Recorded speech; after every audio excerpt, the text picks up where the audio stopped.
Assalamualaikum warahmatullahi wabarakatuh teman-teman sekalian. Alhamdulillah kita ketemu lagi dalam program Bincang Santai yang pada kali ini kami di studio kedatangan tamu yang mana beliau merupakan psikolog lulusan UGM Yogyakarta, dan alhamdulillah beliau sudah ada di samping kami. Nanti akan kita sama-sama membahas suatu permasalahan yang mungkin para orang tua istilahnya sering curhat kepada beberapa narasumber yang mana curhatannya ini berkenaan dengan perubahan kepribadian dari anak buahnya, ya. Dan kali ini kita akan mengambil tajuk dengan tema perubahan perkembangan kepribadian seperti apa, nanti akan kita bahas. Tapi sebelumnya kita sapa dulu nih pemateri kita nih yang akan menemani kita membahas bincang-bincang membahas masalah tema yang tadi. Kita sapa dulu beliau. Assalamualaikum. Waalaikumsalam. Masya Allah. Atau namanya Pak Trubus ya? Iya. Trubus Raharjo. Iya. Saya keinget majalah Trubus dulu tuh. Memang begitu. Kadang orang hampir disamakan gitu ya. Disamakan dengan majalah Trubus berarti kan. Tapi kok psikologi ya? Nah itu dia. Dan kebetulan Ana ngajar itu satu kantor, satu gedung itu sebersebelahan. Gitu. Jadi yang sebelah yang kantor Ana sendiri itu psikologi, kemudian yang kantor sebelah kantor Fakultas Pertanian. Jadi sedikit nyambung lah, walaupun kadang ada patah hati kata dikit lah. Tapi Pak Trubus, kita akan membahas bersama-sama masalah perubahan perkembangan kepribadian. Nah, ini yang ingin saya tanyakan adalah sekarang gini, mungkin di antara muslimat atau ummahat atau emak-emak nih atau nyonya-nyonya nih yang sudah punya anak, mereka kadang-kadang susah untuk mengatur anaknya. Kadang gini, di rumah si anak itu masya Allah rajin, soleh segala macam. Tapi ketika misalnya orang tuanya nggak ada atau ketika keluar rumah, justru kepribadiannya sangat berbeda. Nah itu dari sisi psikologi gimana tuh melihat itu Pak Trubus? Oke, baik. Ya kalau kita bicara tentang perubahan perkembangan kepribadian, itu memang kemudian banyak hal yang mempengaruhi. Kenapa, umpamanya dalam hal ini khususnya pada remaja gitu ya, pada remaja gitu. Kenapa mereka itu kalau di rumah itu penurut kan begitu ya? Kalau di rumah penurut, tapi kalau di keluar itu kok ya enggak tahu mereka pergaulan seperti itu, dan bahkan barangkali mungkin ada yang sampai pada pergaulan yang salah kan gitu. Nah tentunya banyak hal yang kemudian mempengaruhi, itu banyak hal. Salah satunya adalah tentunya pola asuh. Ya, pola asuh. Nah, pola asuh ini seperti kita ketahui ada beberapa pola asuh yang kemudian memang bisa menjadikan faktor gitu ya perubahan perkembangan kepribadian pada anak. Yang pertama adalah pola asuh yang sifatnya otoriter. Nah, itu pola asuh yang sifatnya otoriter. Apa itu pola asuh otoriter? Yaitu pada saat dia itu ada di rumah gitu ya, si anak ini ada di rumah, yaitu orang tua selalu menekankan pada satu tugas yang sifatnya perfeksionis. Kamu harus begini, kamu harus bisa begini, kamu harus bisa ini dan sebagainya. Kamu tidak boleh begini. Atau bahkan pola asuh yang juga menerapkan konteksnya overprotective. Ya, jadi overprotective itu ya orang tua pokoknya kamu jangan begini, tidak boleh begini, kamu harus setiap harus ini dan sebagainya. Entah itu izin, entah itu perilakunya dan sebagainya harus sesuai dengan apa yang memang kemudian ditekankan oleh orang tua. Nah ini dua pola asuh ini yang tentunya kemudian kadang menjadikan remaja pada saat dia di rumah itu adalah terlihat sebagai remaja yang patuh. Nah gitu ya, patuh. Tapi kemudian dia melakukan sebuah pemberontakan di mana pada saat dia keluar kemudian saya ingin mencari kebebasan, saya ingin mencari tidak seperti kalau saat saya di rumah saya ini, gitu ya, saya ini diperlakukan sebagai seseorang yang harus selalu seperti ini. Nah itu adalah satu kondisi di mana kadang-kadang kemudian menyebabkan seorang itu mengalami kepribadian gitu. Oke, nah kalau gini Pak Trubus, bisa nggak hal ini disebut sebagai bipolar? Karena punya dua kepribadian nih. Di satu sisi di rumah, alimnya minta ampun, tapi ketika keluar atau jauh dari orang alim, keluar sifat yang berbeda itu. Kalau kita masuk ke dalam kasus terkait dengan bipolar, begitu ya, itu dalam hal ini tidak sampai seperti itu, belum sampai kepada konteksnya bipolar. Kenapa saya katakan itu? Bahwa si anak, gitu ya, si anak, artinya anak yang mengalami kondisi seperti itu atau yang melakukan kondisi seperti itu cenderung dia itu secara sadar. Jadi dia sadar bahwa kalau saya di rumah itu memang harus patuh karena kewajiban saya sebagai seorang anak. Tapi begitu saya berada di luar, nah gitu. Kalau saya berada di luar, maka ya saya kepingin bebas, saya kepingin ini dan sebagainya. Entah itu karena faktor. Nah sekarang permasalahannya kan kok bisa begitu ya, nah, gitu. Nah itu yang kemudian nanti kita mungkin akan lebih jelaskan. Nah kalau bipolar itu lebih kepada gangguan. Gangguan kepribadian memang sama seperti gangguan kepribadian. Pada satu kondisi dia bersemangat untuk melakukan aktivitas dan sebagainya, tapi pada kondisi tertentu kemudian dia juga mengalami kondisi yang down, stres, menangis, bahkan depresi dan seterusnya. Itu konteksnya berbeda antara bipolar dengan kondisi yang seperti tadi. Artinya bipolar itu secara nggak sadar dia melakukan sesuatu hal yang berbeda dari apa yang terlihat gitu Pak ya. Betul. Tapi yang ini berarti ketika di bawah pengawasan misalnya orang tua atau segala macam dia kelihatan soleh atau soleha, tapi di luar itu sampai apa nih Pak Trubus, sampai ada kawan yang memberitahukan ke kami bahwa ada orang yang di rumah kelihatan alim segala macam, tapi di dunia alternatif gitu mungkin ya. bisa di mereka kadang di handphone atau segala macam itu liar sekali, liar seliar-liarnya, bahkan sampai ada yang menyebut nggak enak juga nih Pak. Kayak gitulah Pak. Ya, paham. Ya, kenapa? Karena dia memang mencari kebebasan, begitu ya.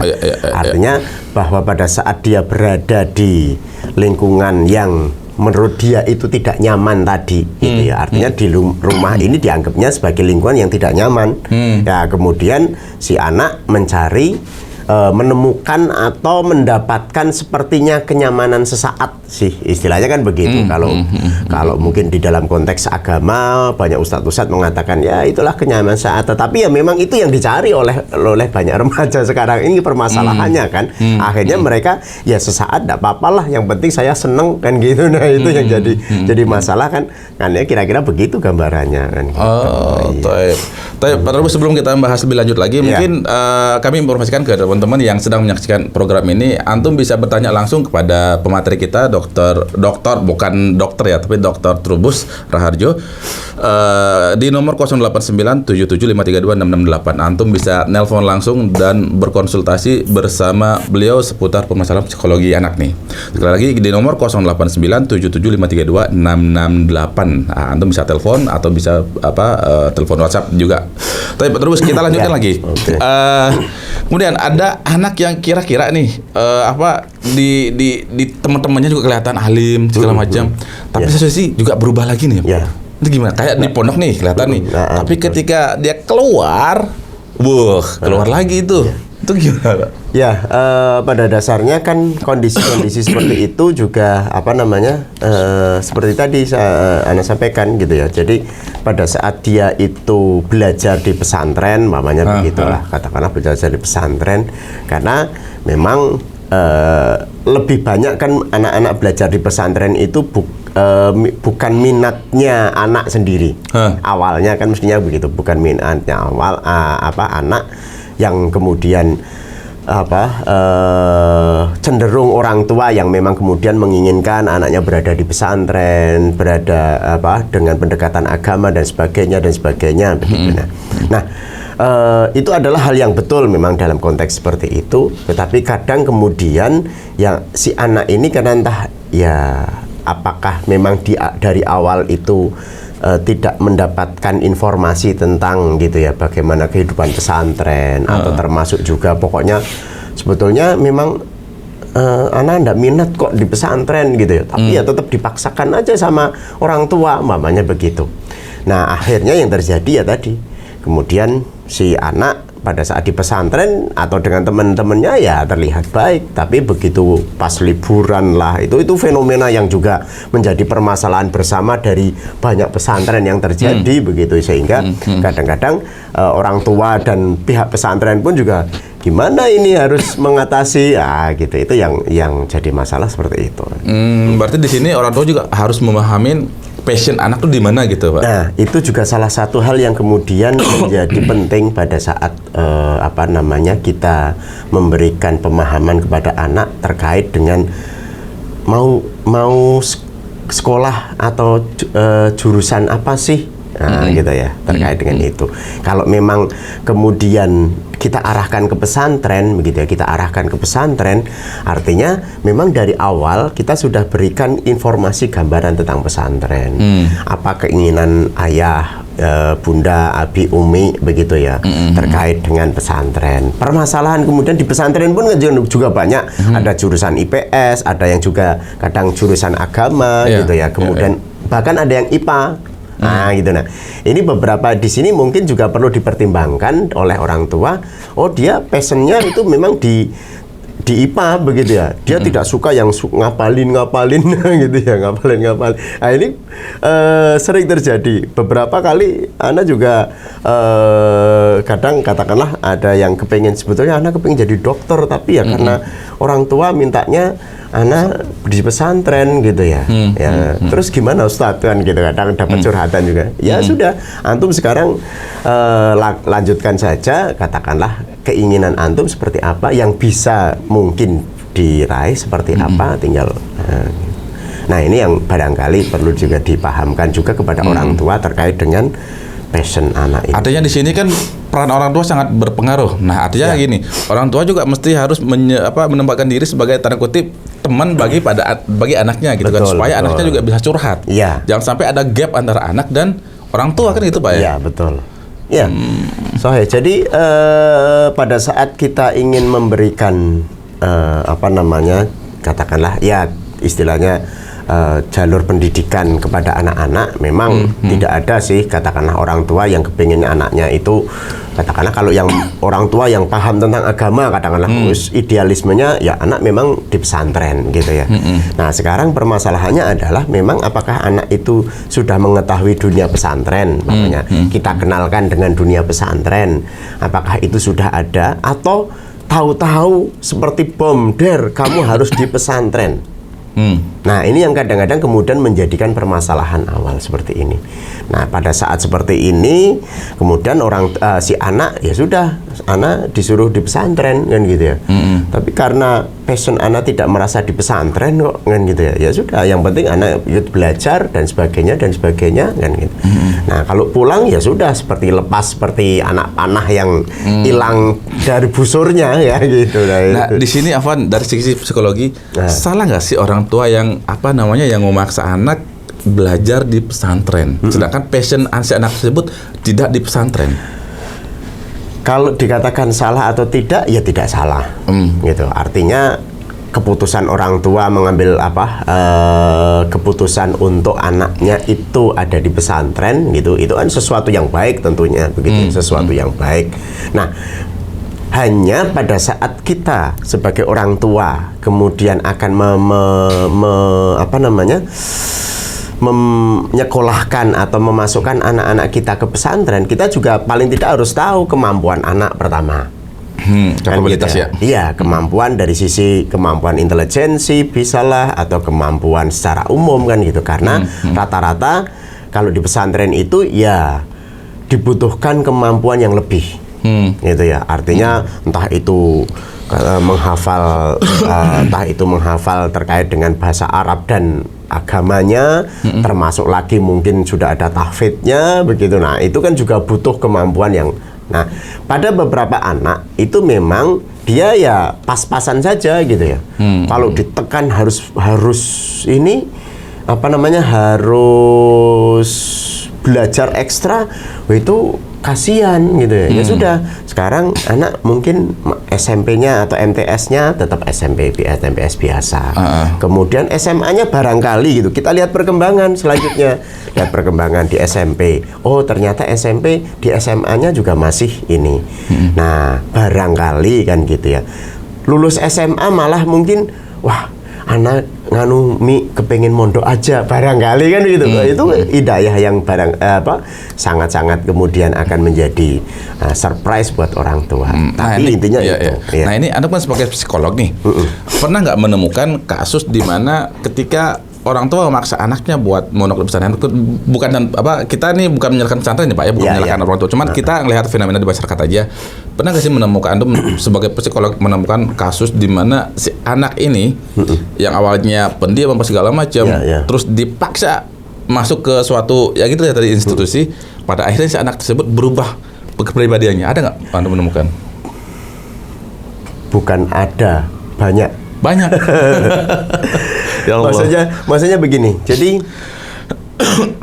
yang pernah beberapa kali anak tangani adalah kasusnya karena dia tidak ingin berada di pesantren. Mungkin tahun pertama fine, udah pokoknya dinyaman-nyamankan. Tahun kedua gitu ya, wah sudah mulai gejolak. Nah, kadang tahun kedua ini yang kemudian dia membuat masalah. Jadi kadang-kadang gimana caranya saya buat masalah biar dikeluarkan oleh pesantren. Ya memang sengaja bikin masalah, Pak. Nah itu. Jadi itu yang sering terjadi. Pada saat kita konseling, kita wawancara, kita kasih tahu. Ya, yang dia menyampaikannya, Ana memang tidak suka ada di pesantren, Ustaz. Nah, maksudnya, Ana tidak ingin ada di pesantren. Kalau dipaksakan terus ya. Nah gitu. Nah kalau menurut Ana dengan kondisi-kondisi seperti itu ya sudah, mendingan kita tarik saja kan gitu ya, daripada juga menimbulkan permasalahan begitu. Nah kemudian kita tempatkan pada sekolah yang memang sesuai dengan ini, tapi tetap dengan pengawasan tentunya untuk lebih baik. Tapi nggak sedikit juga yang kasusnya di mana si anak ini kepribadiannya tanda kutip negatif, tapi ketika masuk pesantren, masya Allah tambah jadi alim gitu kan. Jadi berilmu juga gitu. Itu ada. Tapi juga kadang ini permasalahannya adalah pesantren itu bukan bengkel. Karena banyak orang tua menganggap, oh anaknya nakal di pesantrenkan saja gitu. Ya, itu yang paling sering terjadi. Gitu. Jadi yang paling sering terjadi adalah kemudian karena merasa anaknya tidak sulit untuk dinasehati, sulit untuk ini, ya sudah bismillah usahanya itu orang tua sih sebetulnya juga tidak ada masalah, itu betul juga begitu ya, artinya berusaha untuk kemudian memberikan ke pesantren gitu agar anaknya, tetapi permasalahannya karena memang si anak ini dari awal juga tidak merasa nyaman kalau ada di pesantren, ya akhirnya ya tadi melakukan pelanggaran kan begitu, yang kemudian menyebabkan dia harus keluar dari pesantren kan. Intinya di sini ada komunikasi yang baik antara orang tua dan anak ya, sehingga terjalin komunikasi yang apik, sehingga apa yang diputuskan orang tua juga nyambung ke anak. Begitupun si anak keputusannya juga nyambung sama orang tua kan gitu ya Pak ya. Iya betul. Ya, nah itu juga memang kadang-kadang kita kalau kita sering melihat atau barangkali ada katakanlah, tapi saya kira juga ada kadang orang tua yang dengan idealismenya atau pokoknya kamu itu harus jadi hafid Al-Quran pokoknya begitu. Iya memang betul gitu ya, semua orang tua yang muslim apalagi yang paham dengan agama akan sangat menginginkan anaknya bisa jadi hafid, tapi juga menjadi hafid Al-Quran itu juga sesuatu hal yang tentunya juga membutuhkan effort, usaha yang sangat gigih, telaten dan sebagainya begitu ya. Nah, tentunya ini juga perlu kita perhatikan agar kemudian justru malah gagal semuanya. Nah, ini yang kemudian jadi permasalahan. Nah, itu harus dipertimbangkan betul. Nah, gitu. Pak Trubus, teman-teman, nih kita mau sebenarnya udah panas nih. Cuman nah ini nih bagi antum yang ingin bertanya langsung kepada pemateri psikolog kita, Dok faktor Trubus, Antum bisa telepon di 089775326668. Sekali lagi, Antum bisa telepon via telepon biasa atau via telepon WA di nomor 089775326668 yang biasanya di grup Muslimat Akhwat Bali Mengaji itu beliau cuman audio saja. Nah, saat ini ada hadir di Bali, silakan Antun bertanya langsung kepada beliau. Tapi Pak Trubus, kita lanjutkan lagi nih. Ini yang sekarang lagi rame ya masalah kaum pelangi. Tahu maksudnya kayak kaum pelangi nih. Nah, ini dari banyak kasus di mana awalnya normal, biasa segala macam, tapi lama-kelamaan kok ada perubahan gitu. Apalagi sekarang ini di setiap lini kehidupan, di setiap seni, di setiap lini entertainment itu ada unsur ini masuk di dalamnya gitu. Nah, ini cara membentengi ini mungkin dari sisi psikolog orang tua, cara membentengi anak nih terhadap hal begini gimana, Pak? Ya. Untuk membentengi seperti itu memang pola asuh diolah, kembali lagi pola asuh ya. Pola asuh itu menjadi satu hal yang penting di keluarga. Pola asuh yang bagaimana? Tentunya pola asuh yang memberikan anak itu kesempatan untuk dia berkembang dengan baik ya. Khususnya, nah ini khususnya kalau istilah psikologinya ya identitas gender. Identitas gender artinya apa? Bahwa kalau ini loh kamu itu sebagai laki-laki kan gitu ya, sebagai seorang anak laki-laki maka kan gitu ya. Oh, kamu adalah laki-laki, kamu harus seperti ini. Oh, kamu seorang perempuan maka ini biasanya dilakukan pada masa usia-usia awal, masa kecil, usia 4 tahun, 5 tahun gitu ya. Identitas gender ini harus sudah kita kenalkan kepada anak-anak. Artinya bahwa kamu adalah seorang laki-laki, kamu adalah seorang perempuan. Kamu harus, katakanlah kalau bergaul dengan anak laki-laki, kalau anak laki-laki bergaul dengan anak laki-laki, anak perempuan bergaul dengan anak perempuan. Nah, ini juga harus pertama itu. Yang kedua juga dari faktor pola asuh. Pola asuh yang lain adalah itu terkait dengan kalau bahasa anunya ya inner child. Gitu. Jadi trauma pada masa kecil, artinya jangan sampai anak-anak itu mengalami trauma, khususnya trauma terkait dengan kekerasan. Itu bisa berpengaruh pada bisa. Oh. Jadi kekerasan fisik pada anak. Nah, kekerasan fisik pada anak kalau itu sering terjadi pada anak itu sangat berisiko. Ya memang pada saat anak-anaknya itu akan kelihatan patuh, akan kelihatan ini Tapi kemudian ternyata ada perubahan kepribadian tadi, meskipun dalam konteks perubahan kepribadian itu terkait dengan saya mendapatkan kenyamanan itu dari siapa. Nah, ternyata justru gitu ya. Kenyamanan itu akan didapatkan dari sesama jenisnya malah. Wow. Nah, pada saat remaja, pada saat gitu ya. Jadi ada seolah-olah pengganti gitu ya. Jadi pada saat kekerasan itu terjadi pada masa kecil gitu ya, entah itu kekerasan fisik. Nah, kemudian di masa remaja justru dia mencari ya, yang namanya kenyamanan, kan begitu. Nah, kenyamanan ini ternyata gitu ya, mereka akan nyaman dekat dengan sesama jenis. Nah, ini yang kemudian menjadi salah satu faktor juga yang menyebabkan seseorang itu berperilaku. Nah, tadi berbicara dengan inner child. Nah, ketika misalnya anak-anak atau orang tua bertengkar di depan anak-anaknya, ya. Hal tersebut bisa nggak menyebabkan si anak akan berubah kepribadian ke depan? Artinya, pada kutip kita mau membahas masalah tanda kaum pelangi ini, ya. Bisa mengaruh nggak, Pak? Pada kondisi-kondisi tertentu yang itu juga sering dilihat, itu juga sangat memungkinkan, bisa juga. Karena itu kan trauma juga. Inner child salah satu bentuk inner child-nya dia, bahwa pertengkaran orang tua, apalagi pertengkaran itu disertai dengan kekerasan fisik.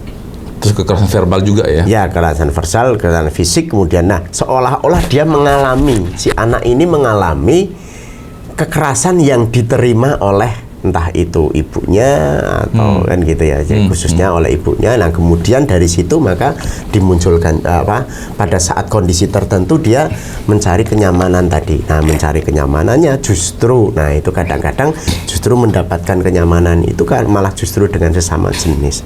Nah itu bisa juga menjadi salah satu faktor. Nah ini orang tua kan juga banyak, artinya ketika si anak ingin mengetahui tentang apa nih, misalnya kita berbicara masalah sex education, Pak ya, sex education. Nah, sebagian anak kan ketika bertanya, Bi apa itu? Mi apa itu? Tapi orang tuanya kayak berusaha mengkat, mengblok. Jangan dulu dia tahu masalah gini, ntar sudah dewasa. Nah itu bagaimana sikap seperti ini? Apakah ini bisa menyebabkan orang bisa berubah perilaku ke yang tadi itu?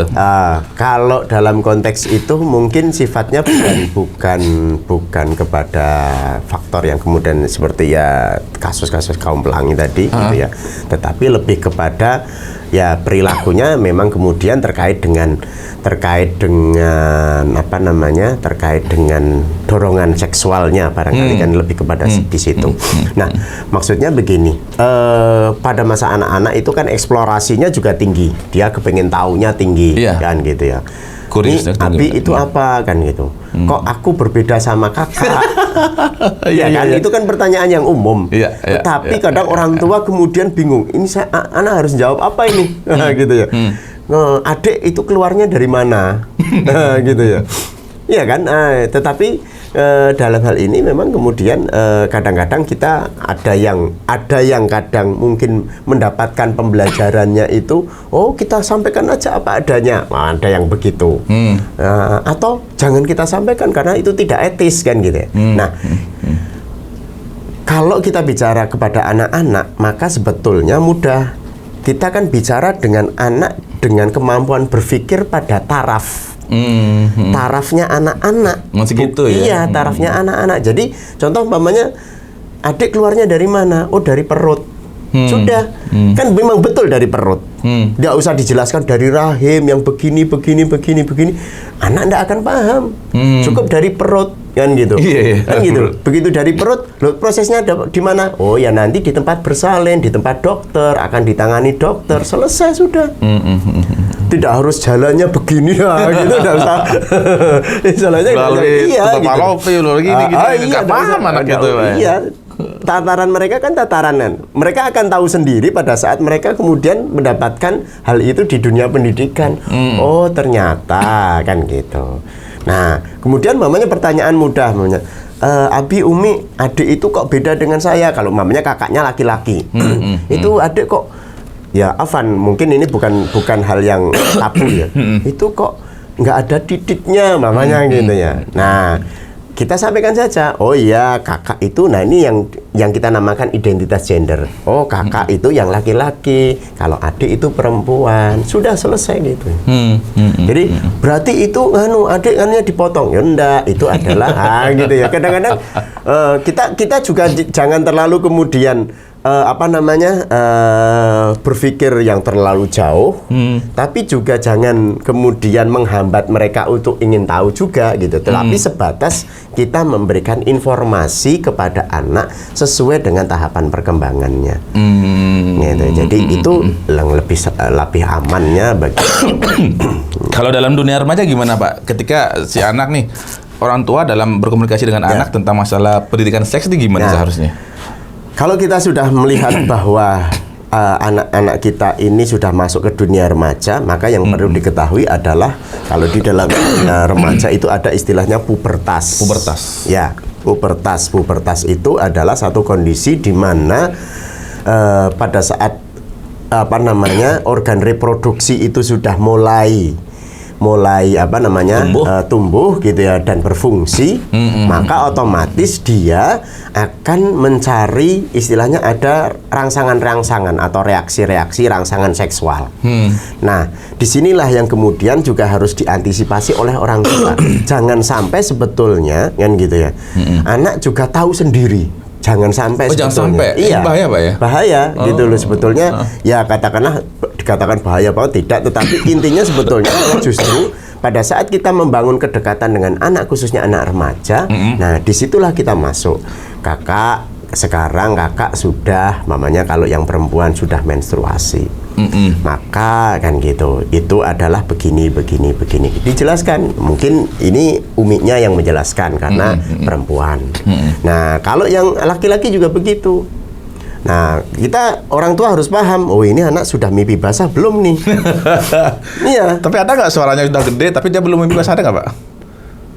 Kecenderungannya sih, pada saat dia itu, karena begini, mimpi basah buat anak-anak itu kan, buat anak laki-laki itu kadang dia belum tahu apakah dia itu mimpi basah atau tidak kan begitu.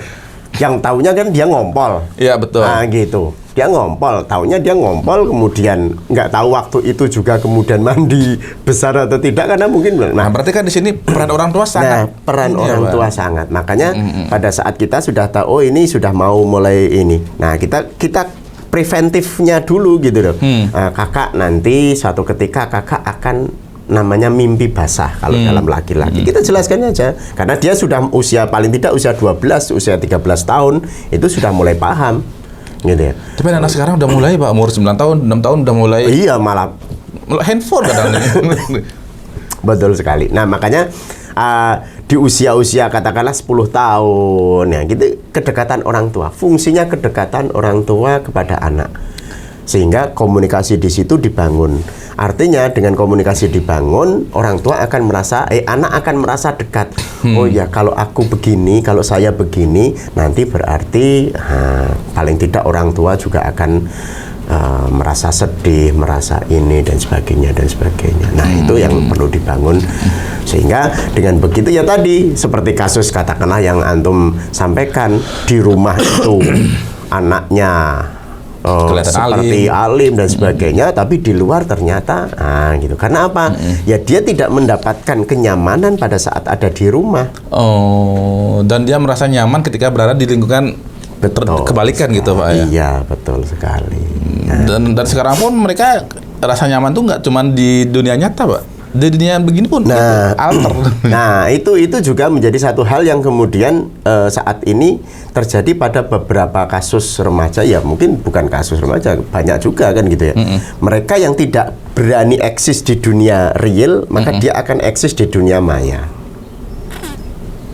Itu berpengaruh pada perbedaan nggak tuh Pak? Iya, ya itu pada apa namanya ya, kadang-kadang kalau kebetulan kalau mahasiswa skripsi itu kan kadang-kadang ada tema-tema begitu. Nah, itu anak juga berusaha menggali juga gitu ya. Nah, jadi mereka pada kasus-kasus tertentu kan gitu ya, anak-anak yang memang tidak berani eksis di dunia nyata. Jadi dia merasa kalau di dunia nyata itu kurang, merasa merasa lemah dari sisi entah itu kemampuan belajar, akademik atau prestasi. Nah, apa yang dia lakukan? Ya sudah, di dunia nyata itu kan dia bisa dunia maya ya? Di dunia maya, di dunia maya itu dia bisa explore seolah-olah saya ini adalah orang yang istilahnya punya kemampuan super dan sebagainya lah dalam artian. Padahal dia sebetulnya tidak. Hanya kan yang penting bagaimana kemudian dia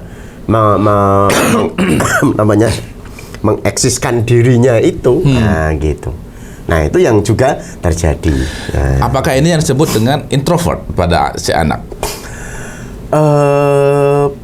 Introvert itu introvert itu merupakan satu kondisi kepribadian, tipe kepribadian. Salah satu teori-teori di psikologi ada dua, tipe introvert, tipe ekstrovert kan gitu extrovert ya. Nah, biasanya ini pada anak-anak yang tidak berani eksis di dunia nyata. Nah, kemudian dia hanya berani dieksis di dunia maya. Dan itu bebas mereka. Nah, itu bebas mengekspresikan diri. Itu yang cenderung terjadi pada anak-anak dengan introvert itu. Mereka yang tidak berani, tidak percaya diri, merasa minder, merasa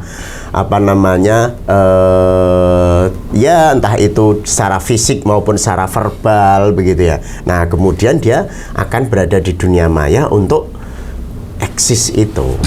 Jadi dia bisa mengambil menokohkan dirinya sebagai salah satu tokoh tertentu kan gitu ya, dalam artian gitu ya. Nah, kemudian kan banyak sekali, oh ternyata berbeda dengan aslinya dan sebagainya. Nah, itu yang terjadi. Nah, itu biasanya juga terjadi pada anak-anak introvert. Mereka tidak berani untuk berada di dunia nyata. Malah mungkin malu, tapi ketika dunia maya mereka betul sekali. Gitu. Betul Nah, sekali. apakah ini juga berpengaruh, artinya disebabkan karena dari pendidikan orang tua, maksudnya pengawasan orang tua atau gimana ya, Pak? Ya. Atau memang ada sifat manusia seperti itu, atau memang ada gen atau gimana genetik. tuh? Ya, jadi gini, ada dua kemungkinan memang, ada dua kemungkinan. Pertama, genetik, genetik. Jadi maksudnya genetik di sini adalah bahwa orang tuanya pun juga termasuk tipe introvert, baik apakah itu ayah atau ibu, mamanya begitu ya. Apakah itu ayah atau ibu. Nah, itu kemudian itu termasuk tipe introvert. Nah, kemudian juga menurunkan tipe introvert ini kepada anak. Ya, itu salah satunya. Kemudian juga terkait dengan terkait dengan pola asuh tadi. Itu kembali lagi juga pola asuh. Artinya pada orang-orang tua yang menggunakan pola asuh otoriter, nah cenderung di si anak ini kemudian juga akan merasa tidak percaya diri di dunia nyata karena takut. Ngaruh juga ya orang tua terhadap tegas pada anaknya, gitu, ngaruh. Iya, karena apa? Pada saat dia di dunia nyata, dia kan kalau saya melakukan begini nanti jangan-jangan salah, jangan-jangan salah kan gitu ya, jangan-jangan tidak diperbolehkan ini dan sebagainya, pulang dimarahi lagi dan sebagainya dan sebagainya. Akhirnya yang terjadi, anak di dunia nyata pun juga cuma diem aja, nggak ngapa-ngapain. Kenapa? Takut salah pada saat kemudian. Banyak karena takut salah, Pak ya? Iya, karena takut salah, kemudian di rumah nanti dimarahi ini dan sebagainya. Wah, anak itu kan pusing merasa, apalagi anak-anak milenial sekarang ini. Gen Z itu kemudian sedikit dianu aja sudah bapernya begitu. Itu yang terjadi juga begitu. Nah, ini mungkin kalau ini sekedar informasi saja sih gitu ya. Barangkali nanti silahkan bisa dicek masing-masing keluarga gitu ya. Jadi kalau dari pengalaman Ana sendiri, Ana punya sebuah ini kesimpulan 70-80% begitu ya. Bahwa genetik ayah dan ibu itu kan menurun ke anak. Ya, genetik ayah dan ibu menurun ke anak. Nah, disinilah yang kemudian antara fisik dengan kepribadian. Artinya apa? Kalau yang kemudian Ana tandai, istilahnya Ana amati begitu ya. Kalau fisiknya, muka gitu ya, itu mamanya katakanlah mirip ayahnya, gitu, mirip abinya, itu biasanya kepribadiannya cenderung akan dominan ke ibu, ke uminya, gitu. Nah, kalau muka itu atau fisiknya itu lebih ke ibunya, uminya, maka kepribadian biasanya juga akan dominan ke ayahnya. Nah, ini juga perlu mungkin diketahui oleh orang tua, gitu ya. Karena apa? Kadang-kadang kalau kita kan yang sering terjadi, kalau anak lahir, wah ini mirip abiknya, ini mirip umiknya, sudah selesai kan gitu ya. Nah, itu belum selesai kalau menurut anak, mirip umiknya. Nah, berarti coba kepribadiannya ke abiknya. Nah, jadi kalau umpamanya tipe abiknya itu tipe yang orang slow, orang nyantai, orang ini, kemudian umiknya tipenya perfeksionis kan gitu ya. Harus tertata, harus terini. Nah, itu umiknya nanti akan marah-marah terus sama si anak ini. Kamu itu loh jadi orang nyantai aja gitu. Bapak lo Mi gitu. Abi lo Mi. Nah, ini yang perlu dipahami di situ. Ini satu hal yang penting tentunya gitu ya. Kadang-kadang ada juga, nah akhirnya yang terjadi apa? Antara kepribadian yang sama, kalau ngobrol itu ndak nyambung. Nah, misalnya nih, apa nih? Anak ambil ini Pak Otobus ya. Wajah mirip umiknya. Ya. Kepribadian ke abiknya. Nah, kemudian ketika dia ngobrol sama abiknya, itu kan kepribadiannya sama itu. Ya. Ya kan? Itu iya, ini yang biasanya sering crash gitu. Pantesan banyak ya? Nih, kenapa bisa begitu ya kira-kira Pak? Karena masing-masing punya karakter yang hampir sama. Jadi karakternya kan sama. Sama-sama, iya ya. Sama. Misalnya sama-sama ingin ingin menang begitu, ingin menang atau egonya sama gitu egonya kan? sama gitu ya, egonya sama. Nggak mau sama Abi, kenapa? Karena maunya menang sendiri pokoknya. Lah sama kamu juga gitu kan? Iya. Itu juga kadang terjadi begitu. Seringnya gitu ya Pak Trubus, iya, di dunia nyata itu memang begitu kadang. Ya itu kebanyakan ya yang anak amati seperti, meskipun ada juga sih yang kemudian istilahnya dominan satu itu juga ada, tetapi karena kromosomnya katakanlah mungkin ya spesifik lah seperti itu. Mungkin ibaratnya gini kali ya, kayak magnet ini ya. Kalau sama frekuensinya nggak ini ya kan? Itu juga menjadi satu. Jadi kalau plus dengan plus itu malah bertolak belakang. Bertolak belakang. Begitu plus dengan min. Nah itu dia. Jadi uniknya di sini ketika wajahnya mirip ibunya, kepribadiannya mirip abinya, ketika dua kepribadian ngobrol sama, kadang-kadang coba antum perhatikan saja. Artinya kita yang sudah punya anak gitu ya. Nah, kita yang mungkin pemirsa atau pendengar yang tahu gitu, langsung coba aja cek. Nah, ini anak si A yang sulung katakanlah nomor 1 itu mirip siapa? Kepribadiannya mirip siapa? Coba saja kalau ngobrol dengan yang sama itu kira-kira bagaimana? Itu biasanya nanti akan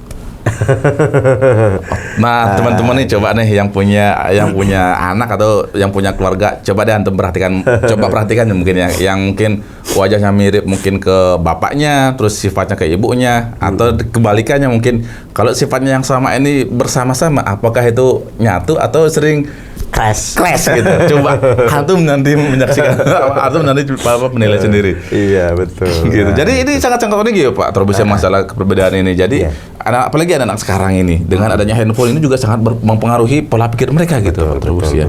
Dan si orang tua juga harusnya aware atau harus bagaimana menyikapi si anak dengan adanya handphone ini, karena kan di luar mungkin atau di depan uminya atau ketika bersama-sama kelihatan bagus, tapi ketika di dalam kamar dia searching bebas sebebas-bebasnya.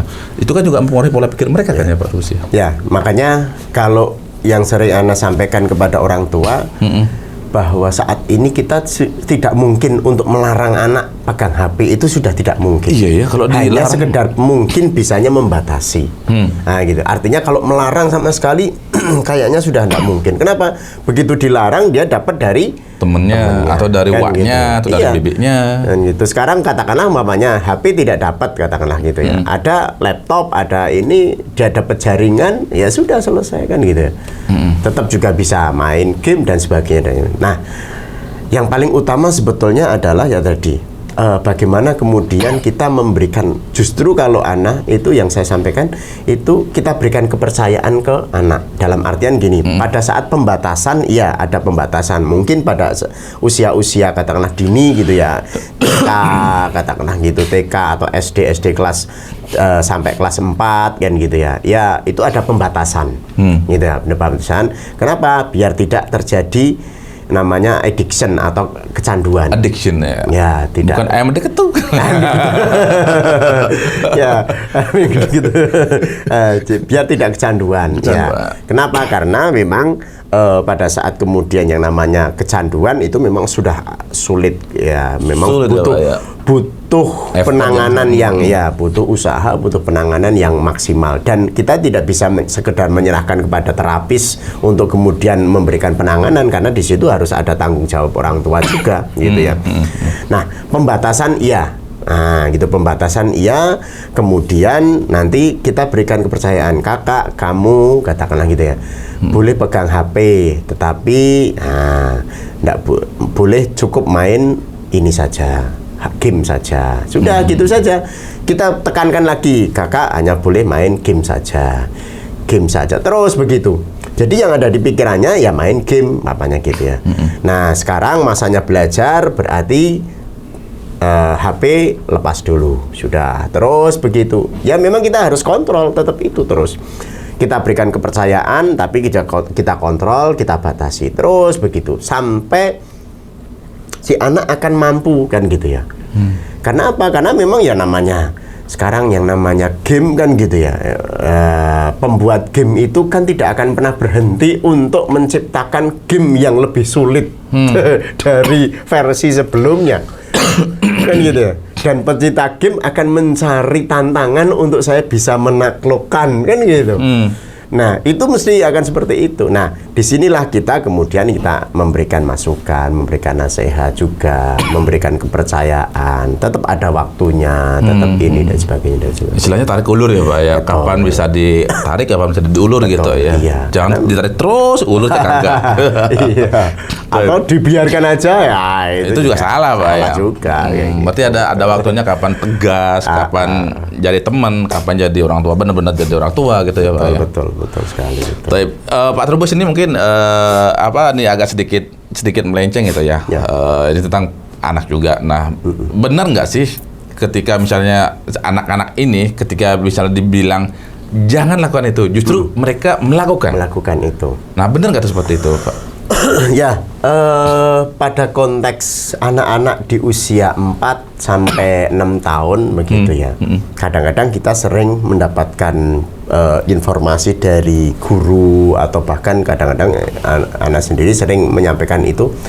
Guru, jangan kita mengatakan jangan. Kan gitu ya. Tidak boleh mengatakan jangan. Kan gitu ya. Dalam konteks hal ini ada dua hal yang berbeda. Yang pertama, kalau kita bicara tentang sebuah perilaku yang sifatnya kreativitas, gitu ya, memang kita sebaiknya tidak mengatakan jangan.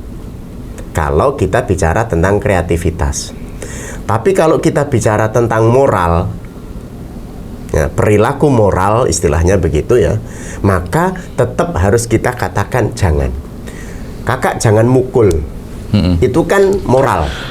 Bukan kakak boleh mukul tapi pelan-pelan. Iya. Harus bisa dibedakan ya Pak. Iya, gitu. Jadi di sini dua hal yang perlu kita pahami, bahwa yang pertama adalah kalau kita bicara tentang kreativitas, mamanya, kakak jangan mainan tanah.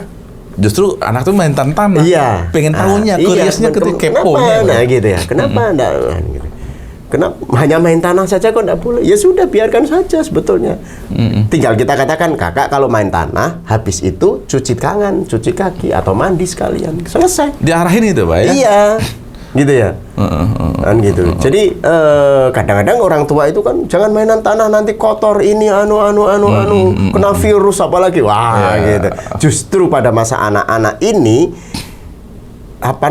imunitas tubuh itu ya dari hal-hal begitu itu malah. Gitu ya Pak ya? Iya. Ya kita dulu mungkin ya main lumpur segala macam. Itu kan enggak ada masalah gitu ya. Ya namanya paling ya mungkin panas sedikit lah, habis itu juga selesai kan gitu. Nah, itu kreativitas. Gitu ya.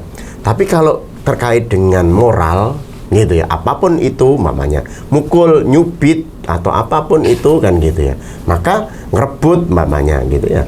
Nah, kita harus sampaikan bahwa itu jangan kamu lakukan. Artinya itu sesuatu yang memang tidak boleh. Jangan di sini memang tidak boleh gitu ya.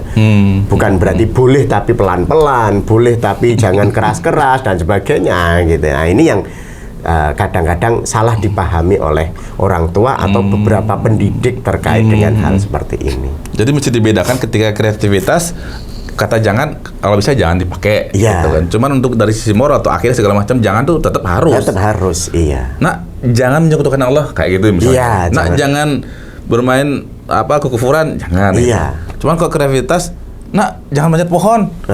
Anak-anak tuh manjat pohon beneran ya? Iya, tetap kan gitu. Emang kamu berani manjat pohon? Oh, berani. Ya coba, kan gitu. Coba aja. Oh, kalau jatuh jangan nangis lu ya. Ya sudah, selesai. Tinggal dia minta. Oh iya, jatuh enggak jadi dah. Kan gitu. Balik kan gitu. Nah, itu terkait dengan kreativitas. Tapi kalau terkait dengan moral kan gitu, agama memang yang tidak boleh kita mengatakan jangan ya tetap jangan. Iya. Itu seperti itu. Masya Allah, selama ini kan memang terdogma di kepala kita, jangan dikatakannya jangan udah. Ya, gitu. tidak boleh mengatakan jangan kan begitu. Iya. Ternyata dibagi dua. Kalau kreativitas udah. Silakan, gitu, boleh aja kan gitu ya. Artinya dalam artian gini, kita mengambil, kita memang jangan mengatakan, tidak boleh mengatakan jangan. Kenapa? Karena di situ memang kemudian blocking pada anak gitu ya. Dalam artian jangan main tanah, jangan main pasir, jangan main ini kan gitu. Kan gitu ya. Padahal di katakanlah anak-anak ya disitulah eksplorasi gitu lah. Eksplorasi ya. Mau main tanah, boleh. Tapi setelah kotor harus cuci tangan atau sekalian mandi ya nanti. Selesai kan? Iya, artinya di sini pun anak-anak akhirnya kreativitasnya berkembang, terus otaknya juga mungkin berkembang ya, berpengaruh juga mungkin. Betul sekali, iya. Kalau dalam psikologi apa namanya, Pak? Ya di situ ya terkait dengan kreativitas itu, kreativitas intelijensi jadinya nanti gitu. Jadi dia, oh ternyata kalau ini pasir begini nanti begini, oh kalau nanti, jadi dia di situ makanya perbedaan anak-anak yang lebih suka bermain dengan alam katakanlah gitu ya. Itu kemampuan istilah kalau saya bahasakan kemampuan survival. Nah, kemampuan untuk bertahannya itu lebih kuat mentalnya daripada anak-anak yang kutu buku. Tidak istilahnya dalam tanda bukan kita anukan orang anak yang kutu buku ya tidak, tetapi anak yang ada di rumah terus belajar terus kan gitu ya. Kemudian pada saat dia mungkin harapannya kan kepengennya nilai tinggi dan sebagainya kan gitu ya. Ya nanti pada saat dia mungkin dapat nilai yang rendah down, putus asa, kenapa aku ini, akhirnya menyalahkan diri sendiri, nah sebagainya. Kalau anak-anak yang begini kan enjoy, itu pikiran kemudian akan lebih tercerahkan, lebih bisa kreatif. Survivalnya. Mungkin sama kayak ayam kampung sama ayam yang di kandang ini, Pak ya. Daya tahan tubuhnya beda gitu. Betul, iya, betul sekali. Ya, rentan. Sekarang kita bisa membedakan mereka ayam yang di kampung itu dia tidak banyak akan kena sakit, kena virus. Iya. Yang di kandang yang kita makani, bahkan kita kasih makan dengan ini. Tapi tetap malah justru kadang begitu ada virus sedikit brus langsung.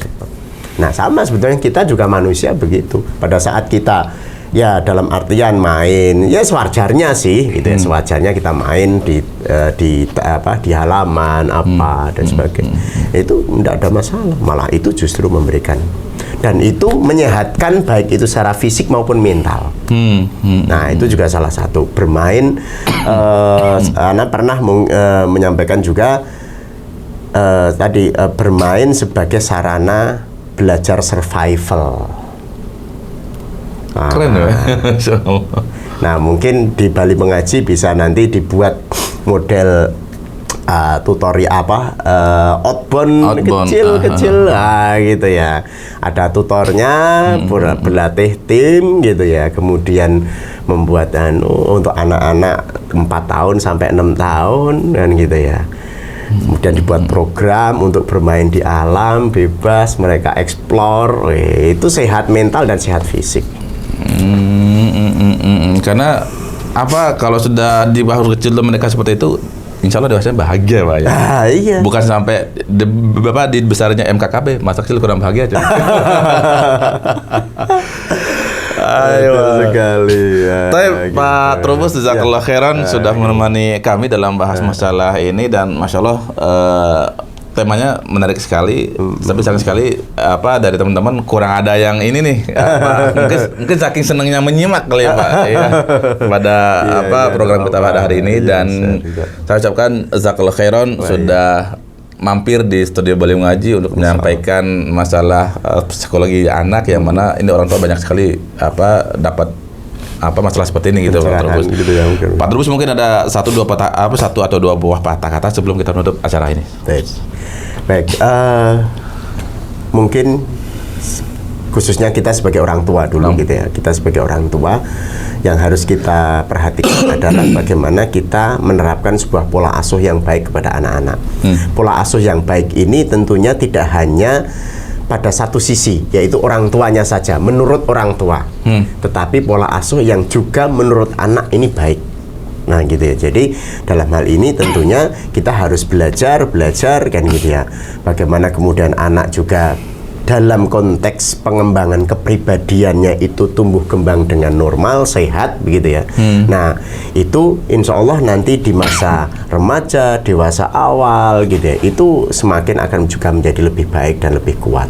Tetapi kalau di masa kecil, kadang-kadang katakanlah mulai di masa kecil dan masa remaja itu sudah dengan pola asuh yang menurut kita sebetulnya orang tua itu baik, tetapi tidak baik untuk anak dalam artian tumbuh kembangnya kepribadian ini menjadi masalah. Nah, nanti juga akan menjadi permasalahan baru pada saat anak-anak itu menginjak di usia remaja akhir atau dewasa awal. Yang di situ tentunya akan menjadi permasalahan kehidupan bagi anak di masa-masa selanjutnya. Nah, itu yang perlu kita perhatikan sebagai orang tua, khususnya di dalam menerapkan sebuah pola asuh yang baik kepada putra-putri. Jangan hanya mementingkan saya sebagai orang tua ini harus begini gitu. Kamu harus gitu ya, kamu harus begini, pokoknya kamu harus begini, mamanya begitu. Ya, tapi ya pada satu sisi oke, tetap diarahkan kamu harus seperti ini untuk seperti ini, tetapi si anak juga tetap kita berikan kesempatan untuk mengembangkan diri. Nah, itu akan menjadi lebih baik antara klop antara orang tua dengan anak. Tapi masalah jazakallah khairan, Pak Trubus sudah menyampaikan tadi secuil dari nasihat antum, dan semoga ini bermanfaat bagi kita semua, terutama bagi orang tua yang menghadapi masalah yang sama. Tapi Pak Trubus, kita akhir saja pertemuan pada bukan malam ya, pada hari ini dengan membaca doa kafaratul majelis, yaitu subhanakallahumma wa bihamdika asyhadu an la ilaha illa anta astaghfiruka wa atubu ilaik. Assalamualaikum warahmatullahi wabarakatuh.